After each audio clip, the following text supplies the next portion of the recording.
సత్యవేతి కార్యక్రమానికి స్వాగతం. ఎలక్షన్స్ అప్పుడు ఇంటింటికి తిరిగి ఓట్లు అడిగే నాయకులు ఆ తర్వాత మాత్రం వాళ్ళ మొహం చూసిన పాపాను కూడా పోవట్లేదు. ప్రస్తుతం మనం రామ్ గోపాల్పేట్ డివిజన్లోని డాక్టర్ అంబేద్కర్ నగర్ బస్తీలో ఉన్నాము. ఇక్కడ వాళ్ళకి డబుల్ బెడ్రూమ్ ఇళ్ళు ఇస్తామని చెప్పి హామీ ఇచ్చారు. కానీ ఆ డబుల్ బెడ్రూమ్ ఇళ్లకు ఇవ్వకపోగా ఉన్న ఇళ్ళు కూడా కూల్చేసి వాళ్ళకి నష్టపరిహారం కూడా ఇవ్వలేదని చెప్పి చెప్తున్నారు. సో ప్రస్తుతం వాళ్ళ సమస్యలు ఏంటో వాళ్ళ మాటల్లోనే అడిగి తెలుసుకునే ప్రయత్నం చేద్దాం.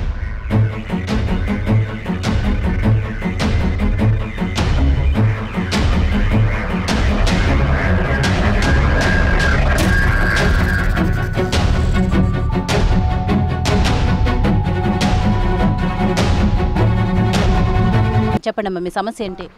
మా సమస్య ఏంది, కిరాయిలు గట్టలకి ఎడుతున్నాం, చిప్పలు తోముకుంటా తీసి ఇప్పుడు 3 నెలలు అయ్యాయి. మా బతికి ఎట్లా మరి కూలగొట్టిరు కూర్చున్నారు. ఏం చేయాలి బాంచం చెప్పు. అంటే ఏం చెప్పారు మీకు? డబుల్ బెడ్రూమ్ ఇల్లు ఇస్తామని చెప్పారు. డబుల్ కట్టిస్తాము అని ఆడ పూజ చేసిండు, పోయిండు కేసీఆర్ కొడుకు వచ్చి. ఇగో ఇంత ఏడిపిస్తుండు మమ్మల్ని. గింత ఉన్నది, ఇగో గింత ఎట్లా కట్టాలి? రోజులైంది పూజ చేసేది. ఎవరు? మేము పోయి 3 నెలలు ఇంతవరకు ఏం చేయబెడతలేరు, కట్టితలేరు. మేము కిరాయిలు కట్టలేక సస్తున్నాం, చిప్పలు తోముకుంటా తుర్కిన్ల పొంటి. అసలు మీరు కట్టిస్తారా వాళ్ళు కట్టిస్తారా ఏదో ఒకటి చెప్పుర్రి.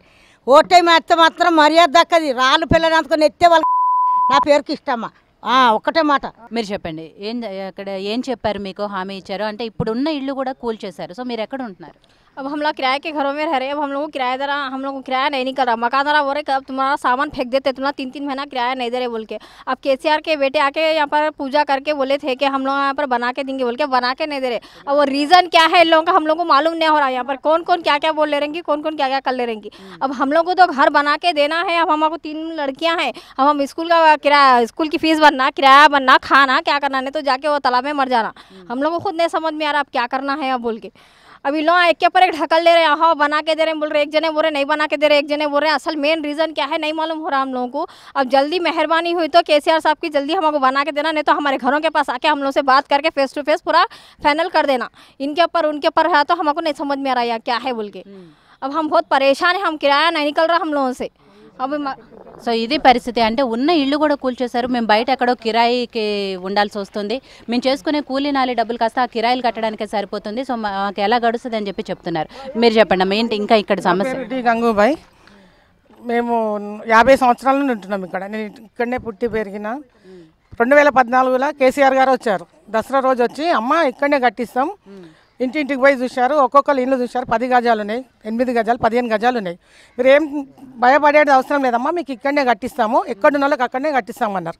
అన్న తర్వాత ఇప్పుడు మళ్ళీ కేసు అంటున్నారు ఈ జాగ పైన. మళ్ళీ 10 మంది అధిక ఉన్నారు కేసు పైన వాళ్ళు హక్కుదారులు.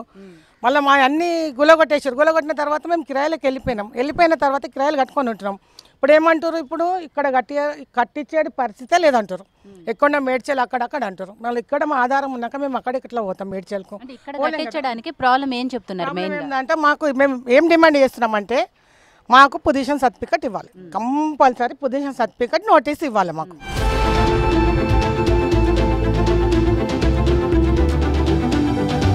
ఇప్పుడు పొజిషన్ సర్టిఫికేట్ నోటీస్ ఇస్తే మాకు కూడా నమ్మకం ఉంటుంది ఇక్కడ కట్టిస్తారని చెప్పి. కాబట్టి పొజిషన్ నోటీస్ గురించి మేము అడుగుతున్నాం. అంతకు శివ ఏం అడుగుతలేం. పొజిషన్ నోటీస్ ఇవ్వండి, ఉన్న వాళ్ళం కూడా మేము కాల్ చేసి వెళ్ళిపోతామని చెప్తున్నాం. దానికి వాళ్ళు ముందుకు వస్తలేరు, సహకరించలేరు. కాబట్టి కేసీఆర్ గారు వచ్చి ముఖం ముంగట మాట్లాడి ఏందో పరిష్కారం చేసిపోవాలి. మీరు ఇప్పుడు మీరు అడుగుతున్న సర్టిఫికేట్ ఇవ్వడానికి, ఇక్కడ ఇల్లు కట్టించడానికి వాళ్ళు మెయిన్గా చెప్తున్న రీజన్ ఏంటంటే ప్రాబ్లం ఏం చెప్తున్నారు? మేము ఇవ్వమంటున్నాడు. మా భరోసా మీద మీరు కాల్ చేయండి, మేము పొజిషన్ సర్టిఫికేట్ ఇవ్వము, నోటీస్ ఇవ్వము. మా నమ్మకంగా చేయరంటే రేపు ఉంటాడో పోతాడో ఎవరికి నమ్మకం లేదు. పొజిషన్ సర్టిఫికేట్ ఇవ్వడానికి ఏముంది అతనికి? ఇయ్యం మేము గట్టి ఇస్తాము, మీరు కాల్ చేయండి అని ఆ లీడర్లు, బస్సు లీడర్లే కాల్ చేయించారు కనుక ఎవరు వచ్చి మాకు చెప్పలేరు. వాళ్ళు ఎంబడి బస్సు లీడర్లే చేస్తారు, దౌర్జన్యం చేసి అందరినీ కాల్ చేపించేసారు. ఒక్కొక్కళ్ళ పరిస్థితి అంట్లు తోమేటోళ్ళు ఉండరు, వాళ్ళకి భోజనానికి వెళ్ళక చాలామంది పరిస్థితి ఘోరం ఉంది. కనీసం వాళ్ళకి గుడిసెలు వేయించి వాళ్ళు ఇల్లు కట్టేదాకా ఆడ ఉండండి, తర్వాత మేము కట్టించినాక ఇస్తాము అనే నా బాహులే లేదు ఇక్కడ. కాకపోతే ఒక్కొక్కళ్ళ పరిస్థితి చాలా ఘోరంగా ఉన్నది.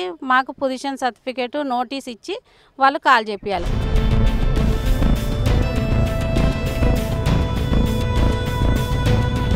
ఒక్కొక్కరు భయపెట్టించి కాల్ చేపిస్తాము, పోలీసు వాళ్ళని తీసుకొస్తాము, వాళ్ళు ఎట్లా చేయరు, వాళ్ళు ఏం చేయరు అనేసి చాలా మాటలు మాట్లాడుతున్నారు వాళ్ళు.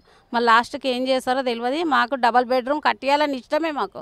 కాకపోతే వాళ్ళు పొజిషన్ సర్టిఫికేట్ ఇవ్వాలి, నోటీస్ ఇవ్వాలి. ఏవి ఇవ్వండి పొండి అంటే ఎట్లా పోతాం మేము బయట పోయి కిరాయి కట్టుకునే పరిస్థితులు లేవు మాకు. కాకపోతే మాకు పొజిషన్ సర్టిఫికేట్ నోటీస్ ఇవ్వాలి, ఇచ్చినాకనే మేము కాల్ చేస్తాం. వాళ్ళు ఎంతవరకు చేస్తారో చేయనియండి. అప్పటిదాకా బయట వాళ్ళు వచ్చి చేస్తలేరు, ఈ బస్సు లీడర్లే చేస్తున్నారు. బయట వాళ్ళు ఎవ్వరు చేస్తలేరు. శ్రీనివాస్ యాదవ్ చేస్తలేడు, ఏం చేస్తలేరు. ఇక్కడ బస్సు వాళ్ళే చేస్తున్నారు. మొత్తంకి దౌర్జన్యం చేసి అందరినీ కాల్ చేపించారు. సో మేము ఇళ్ళు అయితే కట్టిస్తాము కాబట్టి మా మాట మీద భరోసా ఉంచి మీరు ఖాళీ చేయండి అని చెప్తున్నారు. కానీ ఆ మాట మేము ఎలా నమ్ముతాము? మాకు సర్టిఫికేట్ అంటూ ఉంటే మాకు నమ్మకం ధైర్యం ఉంటుందని చెప్తున్నారు. మీరు చెప్పండి, ఇక్కడ స్థానిక ఎమ్మెల్యే ఎవరు, కార్పొరేటర్ ఎవరు, వాళ్ళని అడిగితే ఏం చెప్తున్నారు? ఇక్కడ డాక్టర్ అంబేద్కర్ నగర్, నా పేరు శ్రావణ్ కుమార్. స్థానిక ఎమ్మెల్యే తలసాని శ్రీనివాస్ యాదవ్ గారు, స్థానిక కార్పొరేటరు అత్తెల్లి అరుణ శ్రీనివాస్ గౌడ్ గారు గత కొన్ని నెలల కిందట మన తలసాని శ్రీనివాస్ యాదవ్ గారు బస్తీకి విచ్చేసి మీకు డబుల్ బెడ్రూమ్ ఇల్లు కట్టిస్తామని చెప్పడం జరిగింది. దాని తర్వాత అంతకుముందుకు కేసీఆర్ గారు కూడా వచ్చి డబుల్ బెడ్రూమ్ మీకు కట్టిస్తాడని చెప్పడం జరిగింది. దాని తదుపరి మన శ్రీనివాస్ యాదవ్ గారు 15 days తర్వాత ఎంఆర్ఓని ఆర్డీఓని పట్టుకొచ్చి ఇక్కడ మీకు డబుల్ బెడ్రూమ్ కట్టడానికి వీల్లేదు, ఎందుకంటే ఇక్కడ బుద్ధ పూర్ణిమ ప్రాజెక్ట్ ఉన్నది, హుస్సేన్ సాగర్ చుట్టుముట్టు ఎటువంటి కట్టడాలు జరగకూడదని సుప్రీంకోర్టు ఇంట్రీమ్ ఆర్డర్ ఇచ్చిందని చెప్పేసి మాకు చెప్పడం జరిగింది. అదేవిధంగా మేము సరే సుప్రీంకోర్టు ఆర్డర్ ఉన్నది కదా, ఇక్కడ కట్టరాదు అంటున్నారు కదా, మీరు ఎస్ఆర్ నగర్లో వెళ్ళి చూడండి, అక్కడ కన్స్ట్రక్షన్ చేసిన హౌసెస్ ఉన్నాయి, మీరు అక్కడ వెళ్ళి ఉండండి అని చెప్పడం జరిగింది శ్రీనివాస్ యాదవ్. మేము అక్కడికి వెళ్ళి చూసాము, మాకు నచ్చలేదు. సార్ మాకు ఇక్కడనే కట్టివ్వాలి, మీరు అక్కడ మేము వెళ్ళము అని చెప్పడం జరిగింది. ఆయన ఏమన్నాడు, ఇక్కడ కోర్టు ఆర్డర్ ఉన్నది కాబట్టి మీకు టైం పడుతుంది, 5 సంవత్సరాలు పట్టచ్చు, 4 సంవత్సరాలు పట్టచ్చు అని చెప్పినటువంటి శ్రీనివాస్ యాదవ్ గారు గత 6 నెలల నుంచి ఈ యొక్క డబుల్ బెడ్రూమ్ స్కీమ్ అని చెప్పేసి మమ్మల్ని పరేషాన్ చేస్తూ సర్వేల మీద సర్వేలు చేసి ఇప్పుడు ఇక్కడ ఉన్నటువంటి ప్రజలను పొజిషన్ గవర్నమెంట్ ప్రభుత్వం నుంచి ఎటువంటి పొజిషన్ సర్టిఫికేట్ నోటీసు ఇవ్వకుండా ఇక్కడ దౌర్జన్యంగా ఎవరు కిటికీలు, ఎవరు దర్వాజాలు, ఎవరు రేకులు, ఎవరు కరెంటు మీటర్ వాళ్ళే పీకాలని చెప్పేసి ఒక బాండ్ అనేది తయారు చేపించి ఆ బాండ్ మీద వీళ్ళ సిగ్నేచర్స్ అన్నీ తీసుకొని దౌర్జన్యంగా వీళ్ళందరినీ ఒకవేళ మీరు ఖాళీ చేయని పక్షంలో మీ ఇంటి మీద బుల్డోజర్ వస్తుంది, గులగొట్టేస్తుంది, మీ కరెంటు నల్ల డ్రైనేజ్ వ్యవస్థను అన్ని స్తంభింపజేస్తాము, మీరు ఒకవేళ పోని పక్షంలో మేము పోలీస్ ప్రొటెక్షన్ పెట్టేసి లేదంటే రౌడీజంగా గూండాయిజంగా మిమ్మల్ని అందరినీ ఇక్కడికి వెళ్ళగొట్టే ప్రయత్నం చేస్తాము అని చెప్పేసి ఈ భయభ్రాంతులకు గురి చేసినందుకు సగం బస్తీకి ఎక్కువ ఖాళీ అయిపోయింది.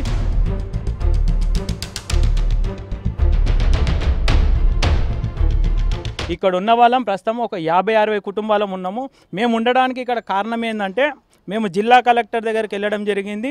ఇక్కడ ఏదో అవకతవకలు జరుగుతున్నాయి, మాకేంది కులంకుశంగా వివరించాలని చెప్పి కలెక్టర్ గారి దగ్గరికి వెళ్ళి మేము వెళ్తే కలెక్టర్ గారు ఏమన్నారు, మీకు పొజిషన్ సర్టిఫికేట్ నోటీస్ వచ్చేదాకా మీరు ఇక్కడి నుంచి ఖాళీ చేయొద్దని చెప్పడం జరిగింది. ఆయన మాట మేరకు మేమందరం ఇక్కడ ఉండిపోయినాం, ఇక్కడ ఉన్న వాళ్ళమందరం. ఇప్పుడు ఏమంటున్నారు, కొత్త వాదన, మీరు ఎట్లా ఖాళీ చేయరు నేను చూస్తాను, కలెక్టర్ ఎవరు, కార్పొరేటర్ అంటాడు, కలెక్టర్ ఎవరు, కార్పొరేటర్ అత్తల్లి అరుణ, చెప్పేది శ్రీనివాస గౌడ్ అన్న భర్త చెప్తున్నాడు. కార్పొరేటర్ వచ్చి ఇక్కడ మాట్లాడిన దాఖలాలు లేవు.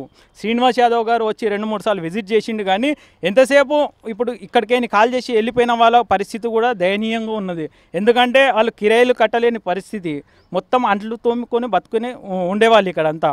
వాళ్ళ పరిస్థితి కూడా ఎట్లా అంటే 3 నెలల నుంచి వాళ్ళకు కిరాయిలు కడుతున్నారు, వాళ్ళు ఎక్కడ ఉండాలో అర్థమవుతుంది, వాళ్ళ బతుకులన్నీ ఇప్పుడు రోడ్డు మీద పడ్డాయి. సో తను మీ దగ్గర ఉండి మీ సమస్యలు మీలో ఒకరిగా ఉండి మీ సమస్యలు తెలుసుకొని ప్రభుత్వానికి చెప్పాల్సిన ఆవిడ, బట్ తన భర్త అజమాయిషి ఇక్కడ నడుస్తుంది. సో మరి తనని ఎప్పుడైనా వచ్చినప్పుడు మీరు అడగటం జరిగిందా, ఏం చెప్తున్నారు? ఇల్లు 3 months అవుతుంది మేడం, ఇల్లు గులగొట్టేసి ఇవన్నీ ఒక్కసారి కనిపించింది అంతే. ఇప్పటి వరకు వచ్చి ప్రాబ్లమ్స్ అడగలేదు ఎవరిని. అసలు మీరు ఎందుకు కాల్ చేస్తలేరు, మీకు పొజిషన్ సర్టిఫికేట్ లేరు, మీకు ఇస్తాం పొజిషన్ నోటీస్ అడిగితే లేదు, మా నమ్మకం మీద కాల్ చేయండి, మీరు నమ్మకం మీద కాల్ చేయండి కట్టిస్తాము, నమ్మకం లేదా మా మీద అన్నారు. నమ్మకం లేదని చెప్పినాం మేము, మాకు నోటీసు పొజిషన్ సర్టిఫికేట్ ఇస్తేనే మాకు నమ్మకం ఉంటుంది, మేము ఏంటైనా రేపు మీరు కట్టియకపోయినా ప్రభుత్వం ఉన్నా లేకపోయినా మాకు వచ్చిన పొజిషన్ సర్టిఫికేట్ తోటి మేము పేపర్ పెట్టుకుని గుట్లాడవచ్చు, మాకు పొజిషన్ సర్టిఫికేట్ ఇచ్చిండ్రు, మాకు ఈయనే కట్టియాలని చెప్పి. వాళ్ళు కాల్ చేయకపోతే మీరు దౌర్జన్యంగా చాలామందిగా 50 కుటుంబాలు ఉన్నాయి కదా, వాళ్ళని భయభ్రాంతులు చేస్తున్నారు. బుల్డేజర్ వచ్చేస్తుంది, పోలీస్ ప్రొటెక్షన్ తెచ్చి మేము గులగొట్టిపించేస్తాము. వేరే వాళ్ళతోటే కొత్త రోడ్డు మీద వెళ్ళే వాళ్ళు ఆపి వాళ్ళు చెప్తున్నారు మాకు, అరే మీరు వెళ్ళకపోతే ఎట్లా, శ్రీనివాస్ యాదవ్ ఇట్లా చేస్తాడంట, మీరు వెళ్ళకపోతే బుల్డేజర్ తీసుకొచ్చి మనుషులు ఉన్నా కానీ గులగొట్టేస్తారంట. కానీ మా ప్రాణాలు పోయినా ఇల్లులు గులిపోయినా కానీ మేము జస్ట్ ఇక్కడ చేస్తాం కానీ మేము జరగం. మాకు పొజిషన్ సర్టిఫికేట్ ఇస్తేనే, నోటీస్ ఇస్తేనే మేము జరుగుతాం. మీరు మేము నమ్మకం లేదు, భరోసా లేదు, రాజకీయం మీద నమ్మకం లేదు మేడం అసలు. మాకు పొజిషన్ సర్టిఫికేట్ గవర్నమెంట్కి రూల్ ఉంటుంది, రూల్స్ అండ్ రెగ్యులేషన్. గవర్నమెంట్ దాని పని దాన్ని చేసుకుంటే మేము కింద హ్యాపీగా ఉంటాం. ఇట్లా చేస్తే బాగుండదు, మేము ఖాళీగా చేయం. మాకు డబుల్ బెడ్రూమ్ వద్దు, మాకున్న చిన్నిల్లో మేము ఉంటాం హ్యాపీగా. ఇన్ని సంవత్సరాల నుంచి మా నాన్న వాళ్ళు మా తాతయ్య వాళ్ళు ఉన్న ఇల్లు ఇప్పుడు వీళ్ళు కట్టిస్తేనే హ్యాపీగా ఉంటాం అనేది. వీళ్ళు ఎప్పుడైతే స్టార్ట్ చేసిండ్రో అప్పుడే మా గుండె లోపల దడ స్టార్ట్ అయినాయి. కిరాయిలు కట్టలేకుండా చచ్చిపోతున్నాం మేము బయట. ఎన్నేళ్ళు మేము కిరాయి కట్టేది, 3 నెలల్లో గులగొట్టి గీదే సాఫ్ చేయలేరు వీళ్ళు. ఇక వీళ్ళు కడతా అని చెప్పి ఇంకా 4-5 సంవత్సరాలు చేస్తే మేము 4-5 సంవత్సరాలు కిరాయి కట్టాలా? నాకు వచ్చేది 8,500 జీతం ఉన్నది. 4,000 నేను కిరాయి కడితే రేపు నాకు పెళ్ళి అయితే నేను సంసారం ఎట్లా చేసుకోవాలి, ఇంట్లో రాషన్ ఎట్లా పోసుకోవాలి నేను? మీరు చెప్పండి, ఇప్పటికి ప్రభుత్వం వచ్చి 3 సంవత్సరాలైంది. ఈ 3 సంవత్సరాల్లో మీ ఈ బస్తీకి సంబంధించిన సమస్యలు ఏమైనా పరిష్కరించారా?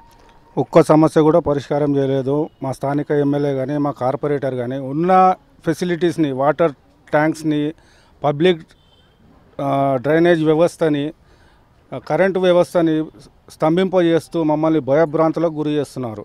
మాకు పేదలకు డబుల్ బెడ్రూమ్ ఇస్తున్నారు ప్రభుత్వము, మాకు మంచి అవకాశం అని అనుకున్నాం మేము. మాకు సంతోషం పట్టలేకపోయాము.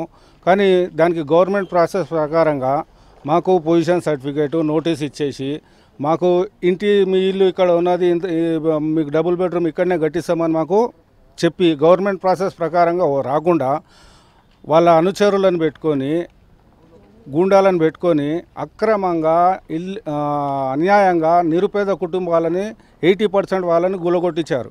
మేము 20% వాళ్ళం మేము ఇక్కడ అలాగే ఉన్నాం. మాకు పొజిషన్ సర్టిఫికేటు నోటీస్ ఇచ్చేదాకా మేము కదలమని.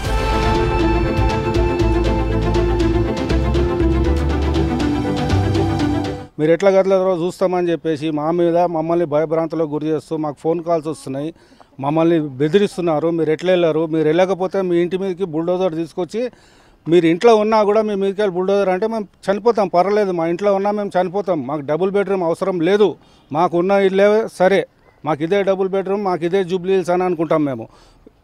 సండే పూట ఎలక్ట్రిక్ డిపార్ట్మెంట్ వాళ్ళని పంపించి 2 సార్లు ఈ పోల్స్ ఉన్నాయి ఇక్కడ మా ఏరియా కోసం కనెక్షన్స్ ఇచ్చేది, ఈ పోల్స్ తీసేసేయాలని ఎమ్మెల్యే మంత్రి గారైనటువంటి శ్రీనివాస్ యాదవ్ చెప్పాడంట ఏఈ గారికి. ఆయన 2 సార్లు వస్తే ఆయన 2 సార్లు అడ్డుకోవడం జరిగింది. మాకు ఆ ట్రాన్స్ఫారం కూడా తీసేయమని చెప్పాడంట మాకు అంధకారంలో ఉండడానికి. మేము కరెంటు బిల్లు కడితే మీకు జీతాలు వస్తాయి, మా సర్వీస్ మేము అంధకారంలో బ్రతకాలన్నా? వెళ్ళిపోయిన పరిస్థితి దౌర్భాగ్యంగా ఉన్నది. వాళ్ళు ఇల్లు కిరాయి కట్టుకోలేక పరిశాన్లు ఉన్నారు. మేము మా కరెంటు తీసేస్తే, వ్యవస్థను తీసేస్తే మేము ఏమి కావాలా అని ఏఈని మూకుమ్మడిగా అడ్డుకుంటే ఏఈ గారు మినిస్టర్ తీసేయమని చెప్తున్నాడు, మీరేమో అడ్డుకుంటున్నారు, మాకు సంబంధం లేదు అని చెప్పేసి మళ్ళీ మినిస్టర్ దగ్గర పోయి చెప్పారంట. అక్కడ ఒక్క ఇల్లు కూడా లేకుండా నెలమట్టం మొత్తం కంప్లీట్ చేస్తే కానీ మేము అక్కడికి వెళ్ళి ఈ వ్యవస్థను తీసేయలేం సార్, అది మీ కిరికిరి, బస్తీవాసులకు మీకు సమస్య అని. శ్రీనివాస్ యాదవ్ గారి అనుచరులు వచ్చేసి ప్రతిరోజు వచ్చి ఏదో ఒక విధంగా భయపెడతా ఉన్నారు మా బస్తీవాసులని. గవర్నమెంట్ ప్రాసెస్ ప్రకారంగా మాకు డబుల్ బెడ్రూమ్ ఇవ్వడానికి ఆర్డీఓ ఉన్నారు, ఎంఆర్ఓ ఉన్నారు, కలెక్టర్ గారు ఉన్నారు. వాళ్ళు ప్రభుత్వ పరంగా ఎంసీహెచ్ వాళ్ళు వస్తారు, వచ్చి మాకు పొజిషన్ సర్టిఫికేట్ ఇచ్చి మీకు డబుల్ బెడ్రూమ్ కట్టిస్తామని చెప్తే మాకు సంతోషంగా ఉంటుండే. వాళ్ళు ఎవరు రాలేదు, పోలీస్ డిపార్ట్మెంట్ రాలేదు, మున్సిపల్ డిపార్ట్మెంట్ రాలేదు, ఎంఆర్ఓ రాలేదు, ఆర్డీఓ రాలేదు. ఇక్కడ ఏవైతే నీలమట్టం అయిపోయినాయో ఇప్పటివరకు ఇల్లు ఎవరి పెంకులు వాళ్ళు పీక్కోవాలా, ఎవరు కరెంట్ మీటర్ వాళ్ళు బిక్కోవాలా, ఎవరు దర్వాజా కిటికీలు వాళ్ళే బిక్కోవాలా. వాళ్ళతో ఒకటి బాండ్ పేపర్ మీద సంతకాలు తీసుకున్నారంట. ఏమని సంతకాలు తీసుకున్నారు? మా ఇష్టపూర్వకంగా మేమే మా ఇల్లు గులగొట్టుకుంటున్నామని. ఇది ఏదాకా న్యాయం? ఇది నిరుపేదలను ఈ విధంగా చేస్తారా? ఎమ్మెల్యే గారు ఇంత దౌర్జన్యం. వాళ్ళు ఏంటంటే ల్యాండ్ లార్డు, ఇక్కడ ఇది టోటలీ ప్రైవేట్ ల్యాండ్, ఈ ప్రైవేట్ ల్యాండ్ లార్డ్ తోటి 15% కమిషన్ బేసిస్ మీద ఒప్పందం కుదుర్చుకున్నారంట కేటీఆర్ గారు. వాళ్ళకి అప్పచెప్పడానికి అని చెప్పేసి మమ్మల్ని టోటల్లీ అన్నీ గూలగొట్టిన తర్వాత వాళ్ళు స్టే తీసుకురావడానికి ప్రయత్నాలు చేస్తున్నారు. వాళ్ళు 5 days అవుతుంది, వాళ్ళు ఆల్రెడీ కేసు వేశారు హైకోర్టులో.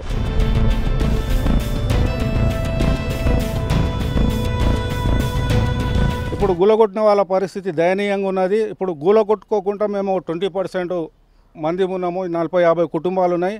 మాకు మీ మీడియా పరంగా మమ్మల్ని ఆదుకొని మాకు సరైన న్యాయం చేకూరుస్తారని చెప్పి మేధావులకు అందరికీ మేము విన్నవిస్తున్నాము. ఈ ల్యాండ్ కబ్జా చేసుకున్నారు మంచిగానే. కేసీఆర్ గారు సీఎం అయిన తర్వాత ఏం చెప్తున్నారంటే మాకు 35 లక్షలతో ఇల్లు కట్టిస్తామన్నారు. తర్వాత మేమేమని డిమాండ్ చేసినామంటే సార్ మాకు పొజిషన్ సర్టిఫికేట్ కావాలి అని అడిగాం ఆ మీటింగ్లో. తలసాని శ్రీనివాస్ గారు మినిస్టర్ ఏమన్నారంటే మీరు ఊకో అది ఇవ్వకపోతే మీరు ఏం చేస్తారు, కాల్ చేయరా.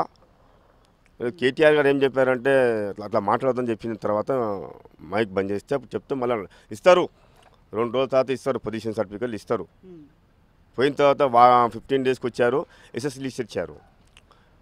దాని మీద మాకు నమ్మకం లేదు అని చెప్పిన విషయంలో అది ఏదో విధంగా ఇక్కడ నుంచి కాల్ చేసి ఇక్కడ నుంచి వెళ్ళగొట్టిన ప్రొఫెసర్లా ఉన్నారు వాళ్ళు.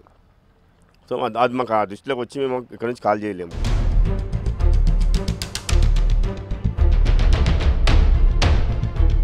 ప్రధానంగా మీరు ఏం కోరుకుంటున్నారండి? ప్రభుత్వం నుంచి మీకు ఎటువంటి సాయం కావాలనుకుంటున్నారు? మాకు ఇల్లు కట్టిస్తున్నారు, కట్టిస్తలేరు సార్. వచ్చాను మాకు కాల్ చేయండి, మేము కాల్ చేయలేము. వాన వచ్చి నీళ్ళన్నీ ఇంట్లోకి వచ్చినాయి. వచ్చినా కానీ మేము అక్కడ పోయి అడిగితే ఏమంటారు, మాకేం అడుగుతారో మాకు అడగొద్దు అంటున్నారు. మరి ఎవరిని అడగాలి? ఇల్లు ఎందుకు గుల కొట్టిస్తారు? ఇది ఇల్లు గుల కొట్టిస్తే మీరు కట్టించేదేడా? మాకు పోలీస్ అని పట్టలేదు, ఆర్డర్ పట్టలేదు. ఇల్లు కాల్ చేయమంటే బుల్డేటర్ వస్తుంది, కూల కొడుతుంది, మీరు అందులోనే చచ్చిపోతానంటే అంటున్నారు. మరి అందులో చచ్చిపోతారంటే పోనీ అట్లా పోయినా పర్వాలేదని మేము అనుకున్నాం. మళ్ళీ ఆడికి లైట్లు వీకేసినమ్మా, లైట్లు వీకేసిండ్రు, బోరింగ్లు వీకేసిండ్రు. ఒకవేళ తవ్వి ఇంటి పోయేటోళ్ళన్నా తాగడానికి ఎవరైనా చనిపోతే ఆ నీళ్ళు పట్టుకుంటారు. మొత్తం బోరింగ్ అది డబ్బాలు అవన్నీ పీక్కపోయి అమ్ముకున్నారు. ఈ వైర్లన్నీ వీకేసిండ్రు. ఇక కనీసం మా పిల్లలు ఉండేపటికే పోయాడు చెప్పేపటికే మాకు ఇళ్ళలో లైట్ వస్తుంది, నల్లు వస్తుంది.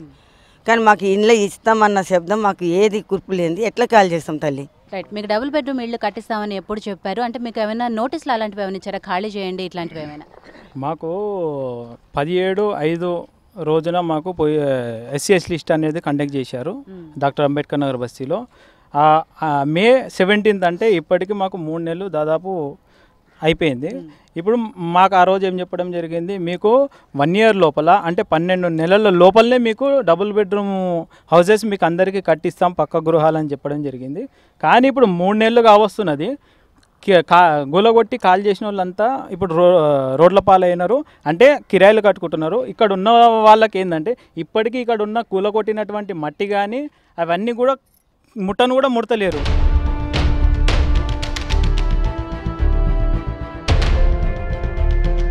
ఏమనంటే ఇక్కడ ఉన్న వాళ్ళకు మీరు కాల్ చేస్తేనే వీళ్ళకు ఇల్లు కట్టిస్తాము, మీ అందరికి ఇల్లులు అవుతాయి అని చెప్పేసి ఉల్టా మా మీద ఇక్కడ ఉన్న వాళ్ళ మీద ప్రెజర్ వేయడం జరుగుతుంది. అంటే కాల్ చేసి వెళ్ళిపోయిన వాళ్ళకు మా మీద చెప్పడం జరుగుతుంది, వీళ్ళ వల్ల మీ ఇల్లు ఆగిపోతున్నాయి అని చెప్పేసి.